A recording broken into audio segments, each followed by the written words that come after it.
लिहित होतो. लोकसत्तामध्ये दररोज हे सदर सुरू होतं, सोमवार ते शुक्रवार वर्षभर. आणि माझा एक मित्र मला गमतीनं असं म्हणाला, लोकसत्तामध्ये दोनच गोष्टी रेग्युलरली येतात म्हटलं, एक म्हणजे संविधान भान आणि दुसरं म्हणजे राशी भविष्य. मी त्याला म्हणालो, राशी भविष्य येतं म्हणूनच संविधान भान मी लिहितो, कारण आमचं भविष्य भारतीय संविधान आहे. आमचं भविष्य तूळ राशी, अमुक राशी, ते काय त्याच्या ग्रहांचं होतं याच्यावरती नाही. आमचं भविष्य हे या संविधानामध्ये आहे. तीच आमची अभ्युदयाची आशा आहे आणि ती समजावून जर आम्ही नाही घेतली तर आमच्या इतके करंटे आम्ही असू. मी जे म्हणालो की हे मूळ भारताचं स्वरूप आपण ओळखून घेत नाही. याचं कारण आपण आता एका खूप मोठ्या विद्यापीठात प्रवेश केलेला आहे. जगातलं सगळ्यात मोठं विद्यापीठ हे आता भारतामध्ये आहे. तुम्हाला माहिती नसेल, अजून प्राचार्यांना सुद्धा कल्पना नसेल. जगातलं सगळ्यात मोठं विद्यापीठ हे आता भारतामध्ये आहे, व्हॉट्सॲप युनिव्हर्सिटी. काहीही विचारलं की आमचे पुणे विद्यापीठातले विद्यार्थी आम्हाला काय सांगतात, कुठं वाचलं? व्हॉट्सॲपला वाचलं. जणू काय व्हॉट्सॲप हा एखादा अधिकृत संदर्भ असावा. आणि आपल्याला कल्पना आहे की 2016 साली ऑक्सफर्डनं एक शब्द निवडला वर्ड ऑफ द इयर म्हणून. तो शब्द होता पोस्ट ट्रुथ. पोस्ट ट्रुथचा अर्थ असा की खरं काय खोटं काय हे महत्त्वाचं नाही, आम्हाला जे वाटतं ते आम्ही मांडत राहू. भावना महत्त्वाच्या, अस्मिता महत्त्वाच्या, सत्य महत्त्वाचं नाही, तथ्य महत्त्वाचं नाही.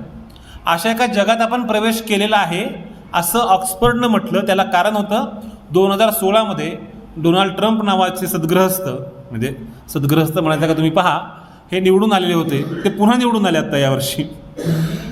आणि 2016मध्येच युरोपियन युनियनमधून ब्रिटन बाहेर पडलं.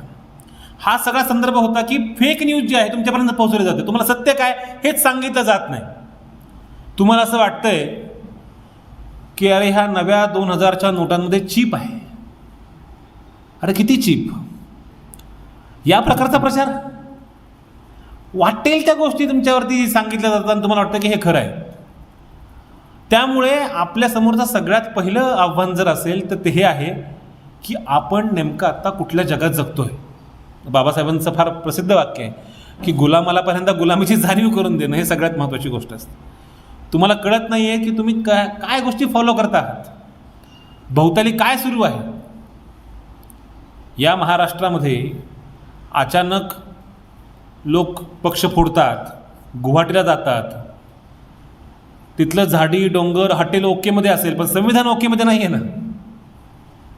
संविधानाच्या पूर्णपणे विरोधी शेड्यूल 10 जे आहे आपलं अनुसूचित 10वी अनुसूची जी आहे ती पक्षांतर बंदीविषयीची आहे.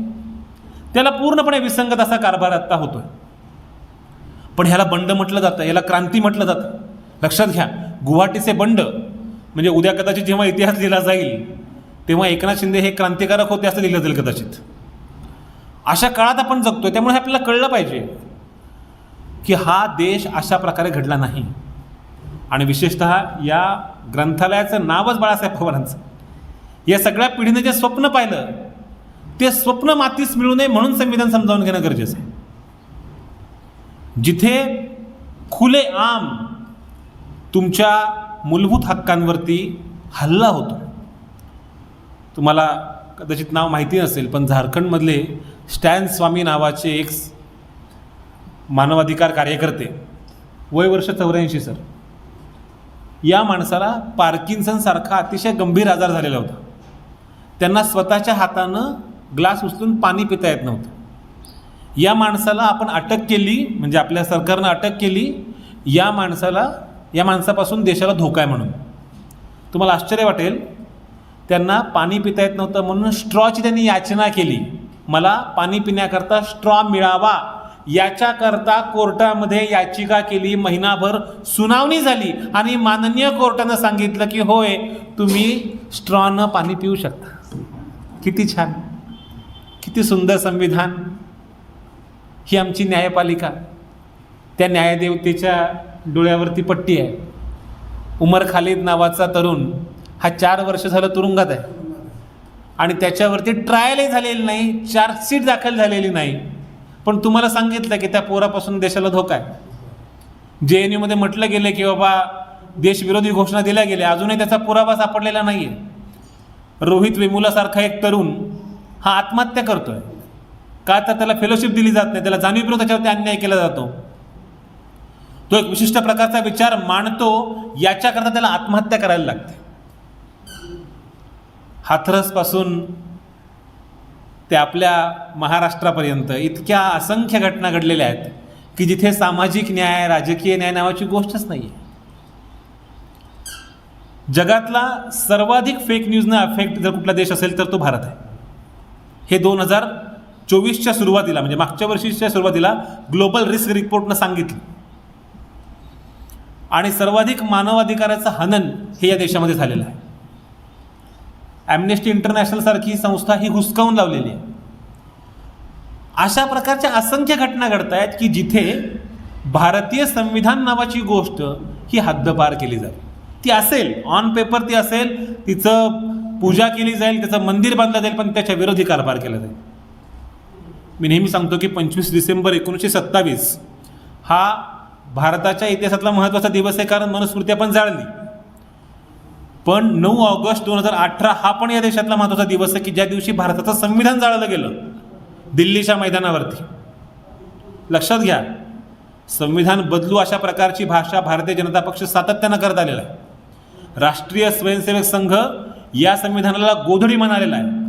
बाबासाहेबांची प्रतिमा तयार करून ती जाळण्याचा प्रयत्न सुद्धा या संघवाल्यांनी केलेला आहे जेव्हा बाबासाहेब संविधान लिहित होते. आणि हे संविधान भारतीयच नाही, हे संविधान भारताच्या विरोधी आहे, अशा प्रकारच्या वल्गना अनेकदा केलेल्या आहेत. मग ते हेडगेवार असतील, गोळवलकर असतील, राष्ट्रीय स्वयंसेवक संघाच्या सरसंघचालकांनी ही खुलेआम भाषा केलेली आहे. त्यामुळे संविधान आम्हाला मान्यच नाही. एवढंच कशाला, संघाच्या मुख्यालयावरती तिरंगा फडकत होता, कारण तिरंगा आम्हाला मान्य नाही. त्यामुळे जे आज संविधान मानत नाहीत तेच संविधानाचा आधार घेत खुर्च्या ताब्यात घेऊन आहेत. ते आज त्यांचं नाव घेणार नाही, त्यांना नाव संविधानाचंच घ्यायला लागतं, तेव्हा त्यांना नाव बाबासाहेबांचंच घ्यायला लागतं, त्यांना गांधीच बोलायला लागतात, नेहरूच बोलायला लागतात, कारण लय मजबूत भीमाचा किल्ला, हा भीमाचा किल्ला लय मजबूत आहे, ते बोलावंच लागतं. पण ते वरवर बोलतायत, ढोंगी बोलतायत, आणि इथला जो सामान्य माणूस आहे त्याच्या पूर्णपणे विरोधामध्ये सगळ्या गोष्टी सुरू आहेत. विशेषतः जो तरुण वर्ग आहे त्यांना ते लक्षात घेतलं पाहिजे. 2022 सालचा रिपोर्ट आहे. 45 वर्षात जेवढी बेरोजगारी नव्हती तेवढी आज आहे. रोजगार देणं हे सरकारचं काम आहे, सरकारची जबाबदारी आपण विसरून गेलो. ते आम्हाला खुलेआम पंतप्रधान सांगतात की तुम्ही भजी तळा, तुमच्या शिक्षण संस्थांमध्ये नियुक्त्या नाहीत. आरोग्याची अवस्था काय झाली हे आपण पाहिलंय. जेव्हा कोविडची महासाथ आली तेव्हा उत्तर प्रदेशमध्ये अनेक लोकांची प्रेतं ही गंगेमध्ये टाकून देण्यात आली. त्याची नोंदसुद्धा नाही माणूस मेल्याची. त्याला जगण्याचा हक्क तर नाहीच, त्याला मेल्यानंतर त्याची नोंदसुद्धा होत नाही, इतकी भयंकर अवस्था. ऑक्सिजन मिळाला नाही, बेड मिळालं नाही, काय मिळालं? विमानातून पुष्पवृष्टी. टाळ्या वाजवा, टाळ्या वाजवा, हे आमचं कोविडवरचं उत्तर होतं.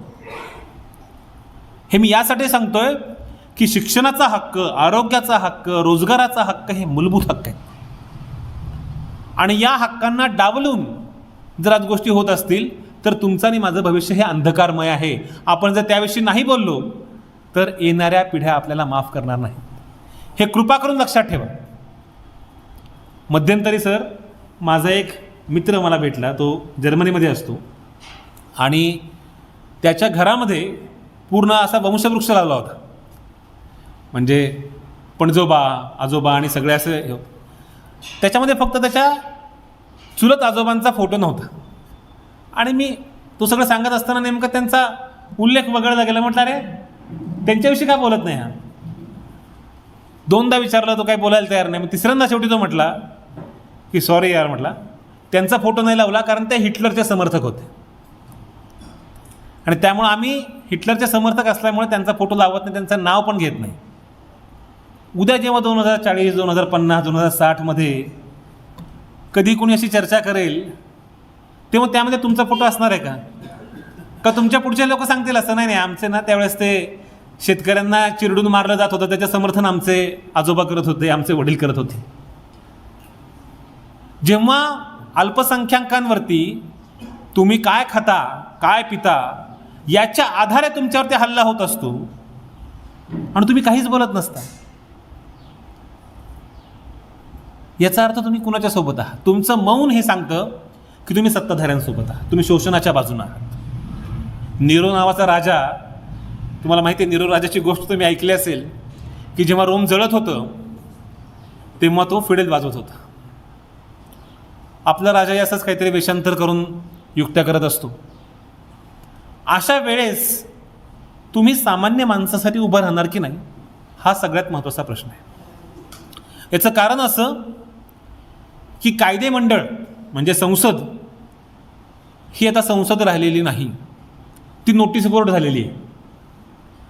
तुम्हाला माहिती आहे काश्मीरचा असो निर्णय डायरेक्ट निर्णय सांगितला गेला, त्याच्याविषयी चर्चा होत नाही.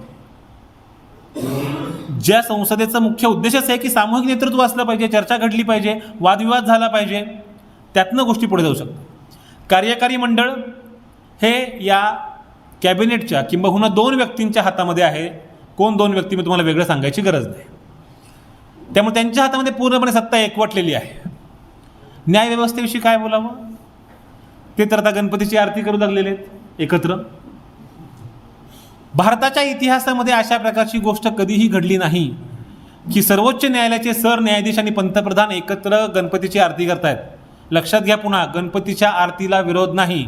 तुम्हाला कुणाविषयी श्रद्धा असेल ते तुम्ही करावं, पण जेव्हा न्यायव्यवस्था आणि कायदे मंडळ अशा प्रकारे एकत्र येतात, त्यांच्यामध्ये कुठल्याही प्रकारचं अंतर नाही, तुम्ही काय न्यायाची कल्पना करणार? 12 जानेवारी 2018ला 4 न्यायाधीशांनी, सर्वोच्च न्यायालयातल्या 4 न्यायाधीशांनी पत्रकार परिषद घेतली.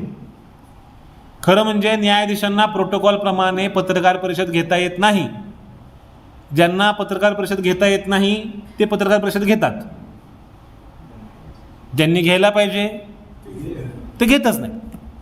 या पत्रकार परिषदेमध्ये 4 न्यायाधीशांनी असं सांगितलं की भारताची लोकशाही धोक्यात आहे. मी नाही, ते म्हणाले. आणि त्यातले एक न्यायाधीश जे सरन्यायाधीश होते ते नंतर भाजपमध्ये सामील झाले. याच्यावरून लोकशाही किती धोक्यात आहे हे लक्षात घ्या. म्हणजे न्यायव्यवस्था ही किती विकली गेलेली आहे. मगाशी एक प्राध्यापक म्हणत होते मी ऑब्जेक्शन व्यक्त करू की नको करू, कारण पुन्हा भीती असते कंटेम्प्ट ऑफ कोर्ट असते, बरोबर ना, न्यायालयाचा अवमान. पण न्यायालय स्वतःचा अवमान करत असेल तर आपण काय करणार? तुम्हाला माहिती आहे प्रशांत भूषणने अशाच प्रकारची एक केस लढवली आणि ते जिंकले. इलेक्ट्रॉल बॉन्डसारखा एखादा निर्णय सुप्रीम कोर्टाने दिला असेल, चांगला निर्णय, पण एकूणात न्यायव्यवस्था ही पूर्णपणे ज्याला म्हणता येईल की सरकारचीच एखादी विस्तारित शाखा असावी. शाखा हा शब्द बरोबर आहे मला वाटतं. अशा प्रकारे त्याची अवस्था झालेली आहे. आणि चौथं माध्यम तर सध्या फक्त ज्याला रवीश कुमारनं शब्द वापरला आहे गोदी मीडिया, की तो फक्त गोदी म्हणजे मांडीवरती घेतलेलं असतं ना लहान बाळाला, तसं सत्तेचं सरकारचं जो जो रे बाळा जो जो अशी अवस्था सुरू आहे. म्हणजे मागे केदारनाथला मला वाटतं मंदिरामध्ये पंतप्रधान मोदी गेले तर एका CNN ची किंवा कुठली तरी हेडलाईन होती, मोदीजीने खुद उतारे अपने जूते. अरे खुद उतारे जूते म्हणजे काय असतं मग? म्हणजे आता जूते मारायची वेळ आली आहे आणि जूते खुद उतारे म्हणजे काय? बातमी कशाची केली जाईल? एका मराठीतल्या वाहिनीनं अशी चर्चा घेतली, मिसळ पावासोबत खावी की ब्रेडसोबत. तुम्हाला मी माझ्या मनगडंत कहाणी सांगत नाही, मी मन की बात करत नाही, ते करतात. हे तुम्हाला यूट्यूबवरती सापडेल. जय महाराष्ट्र नावाचा चॅनल आहे तो. त्यांची प्राईम टाईमची डिस्कशन मिसळ पावासोबत खावी की ब्रेडसोबत खावी. किती महत्त्वाचा प्रश्न आहे हा. आणि मग हे मी गंमत करत नाही, नाशिकमधला एक मिसळ खाणारा माणूस, पुण्यामधला पुणेरी मिसळ खाणारा एक माणूस, हे पॅनलिस्ट होते. ही चर्चा घेतली. अरे जिथे लोक बेरोजगार आहेत, आत्महत्या होत आहेत, शेतकरी आत्महत्या करतायत, शेतीची भीषण अवस्था झालेली आहे, पायाभूत सुविधा नाही आहेत, आरोग्याची अवस्था भीषण झालेली आहे, आमच्या सोयाबीनला भाव नाही आहे, चर्चा मिसळविषयी. ही अवस्था असेल, जी माध्यमं ही या पहिल्या तिन्ही स्तंभांवरती त्यांनी वॉच ठेवला पाहिजे, पहारेकरी म्हणून काम केलं पाहिजे, चौकीदार म्हणून काम केलं पाहिजे. आता चौकीदार वेगळाच आहे आपला, तो पहारेकरी काय करतच नाही. त्याशिवाय उलट त्याच वेळेस 40 जवानांची हत्या होते आणि 6 वर्ष झाली, कालच 6 वर्ष झाली, 14 फेब्रुवारीचा हल्ला आहे. अजून आम्हाला हे कळलंच नाही कुणी हल्ला केला. मी काहीच आरोप करत नाही हां, पंतप्रधानांविषयी माझ्या मनात खूप आदर आहे, पण आम्हाला कळलंच नाही हो. 6 वर्ष झाली, म्हणजे तुम्ही है तो मुमकिन नाही है असं वाटतं ना मला. त्याच्यामुळे ह्याचा अर्थ असा आहे की जर जवानांच्या हत्येची चौकशी होत नसेल, त्याच्याविषयीचं काही आपल्याला हे, आणि आपण पाहतोय आत्ता महाराष्ट्रामध्ये जे बीडमध्ये घडतं आहे ते कल्पनेपेक्षा भयंकर आहे आणि तो प्रश्न काही धसास लागत नाही आहे, हे आपल्याला आता दिसतंय. याचा अर्थ असा की इथली पूर्ण व्यवस्था, म्हणजे मला आठवतं एक कुठली तरी वेबसिरीज होती, मिर्झापूर किंवा कुठली तरी, मला एकदम सांगत होता तो, म्हटला एका पाठोपाठ नुसते लोकांचे खून होतात. अरे म्हटलं मग तिथं काय पोलीस बिलीस नाही, म्हटलं पोलीस बिलीस असा काही प्रकारच नसतो तिथे, कायदा सुव्यवस्था वगैरे भानगडच नाही. म्हणजे जी वेबसिरीजची अवस्था आहे ती आता आमच्या प्रत्यक्षात व्हायला लागलेली आहे. आणि असं जर होत असेल तर अशा कठीण काळामध्ये तुम्ही आणि मी काय भूमिका घेतो? नाहीतर नुसतं जय भीम, जय संविधान, सगळ्याचा जय जयकार करून काही होणार नाही. मुख्य मुद्दा आहे की या कठीण काळामध्ये तुम्ही आणि मी काय करत होतो. बर्टॉल्ट ब्रेख्ट नावाचा विचारवंत असं म्हणतो की मला त्या काळामध्ये कोण कुठं होतं, कोण काय करतं सांगू नका. त्या काळातले कवी काय करत होते? त्या काळातले कवी सत्ताधाऱ्यांच्या बाजूने होते की सत्तेच्या विरोधात उभे होते? हा प्रश्न सगळ्यात महत्त्वाचा आहे. की जेव्हा सर्वेश्वर दयाल सक्सेनांच्या तर कवितेत असा चक्क उल्लेख आहे कि अगर दूसरे कमरे में लाशें सड़ रही हो तो क्या तुम दूसरे कमरे में प्रार्थना कर सकते हो? अगर कर सकते हो तो मुझे तुमसे कुछ नहीं कहना. जेव्हा देशामध्ये अशा प्रकारची भयंकर घटना घडते आहे, हजारो लोक चेंगराचेंगरीमध्ये मरतात, सांगितलं जातं 30 गेले म्हणून, आणि होणारच की असं, मरणारच की लोक, स्वाभाविक वाटायला लागतं लोकांना. बाबुराव बागुलांच्या कथासंग्रहाचं शीर्षकच आहे मरण स्वस्थ होत आहे. तेव्हा माणसाच्या जगण्याचं मोल आता नाही, अशा प्रकारची अवस्था जर आली असेल तर तुम्ही आणि मी काय करणार? म्हणजे नेहमी असं म्हटलं जातं, मी तर आमच्या शिक्षकांना आणि विद्यार्थ्यांना नेहमी असं म्हणत असतो की असं म्हटलं जातं की एखाद्या डॉक्टरने एखाद्या पेशंटला ट्रीटमेंट देताना चूक केली तर एका माणसाचा मृत्यू होईल. सिव्हिल इंजिनियरनं पूल बांधताना चूक केली, पूल कोसळेल, 50-100 माणसं मरतील. पण एखाद्या शिक्षकानं जर शिक्षण देताना चूक केली तर 1 माणूस मरत नाही, 50 माणूस मरत नाही, अख्खी एक पिढी मरते. आणि त्यामुळं तुमच्या आणि माझ्या जबाबदारी ही पिढी घडवण्याची आहे. पिढी घडली तर आपण पुढे तरू. मी हे यासाठी म्हणतोय, हे एवढ्या कळकळीने एवढ्यासाठी सांगतोय कारण या देशाला इतका मोठा वारसा आहे.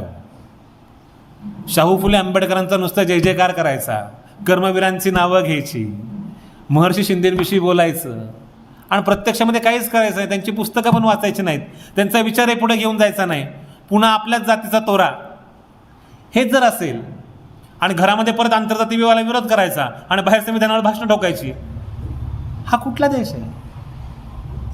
बाहेर म्हणायचं लव जिहाद,